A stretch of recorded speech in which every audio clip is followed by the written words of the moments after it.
Hi friends, I am back to talk about another tool, and today's tool is called the Patience tool. It has a picture of a wood plane and it says, "I am strong enough to wait."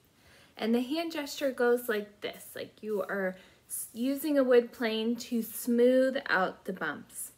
And for me, the Patience tool is one of the harder tools because as we know, life can get very busy and we're used to getting things very quickly. So sometimes it can be challenging to use our Patience tool, which is why we're going to talk about it today.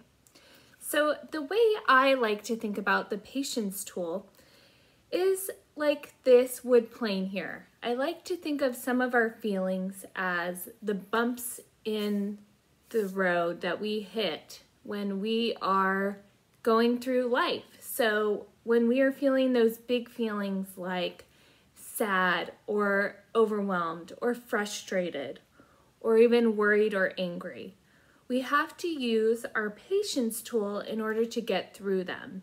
Because what happens if we don't use our Patience tool is oftentimes we explode and make choices that we're not proud of. So instead, it is important that we have patience to work through life's problems, getting through them slowly, gradually, taking our time and learning lessons along the way.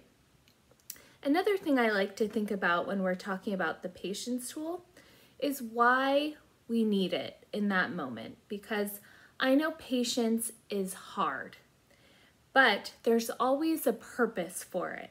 So if we think of simple things that happen in our everyday life, like doing our schoolwork or waiting for lunch or dinner, something like that, in those moments, we need to have patience. So I like to take time during those moments when I'm feeling really frustrated because I wish it would just hurry up to think about, why do I need patience right now? So if we're thinking about schoolwork, why do we need patience for schoolwork? Well, what happens if we rush through it? Are we going to learn? Are we going to be able to follow the directions? Are we going to be able to ask questions so that we can take that knowledge into future grades and future assignments, right? No, we're not, which is why we need to use our patience to really understand all this information that's being given to us. What about waiting for lunch or even at home waiting for dinner, something like that?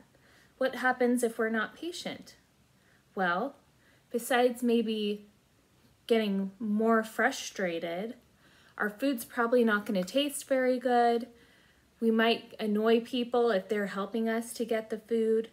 If we're at school and we're rushing in line trying to get in front of other people, we could hurt somebody, right? And then we get sent back to the line. If we're at home, we might frustrate our grown-ups if we keep asking. There's lots of reasons why. So if you run into those moments where you're feeling like, I'm having such a hard time being patient, take a moment to think about why. Why do I need to be patient right now? And usually there's a really good reason, and that in itself helps us to calm down. Another way to practice your Patience tool is to find other ways to keep yourself busy in the moment, or think about other tools that you could use while growing your Patience tool and practicing it. So for me, when I am feeling impatient, which means not very patient, I like to use my breathing tool and take a big, deep breath. Sometimes I might even go to my quiet, safe place and go on a little mini vacation in my brain to help myself calm down and get to a place where I can be patient again. I might even use my taking time tool. If I just feel like I can't sit still, I might go take a break or something like that. There's lots of different things that you can do to fill the time when you're being patient, but it's important that we practice those so when we run into moments where patience is necessary, we can be ready. I hope you will continue to practice your Patience tool, teach it to other people. I hope you enjoyed this video, and I will see you soon.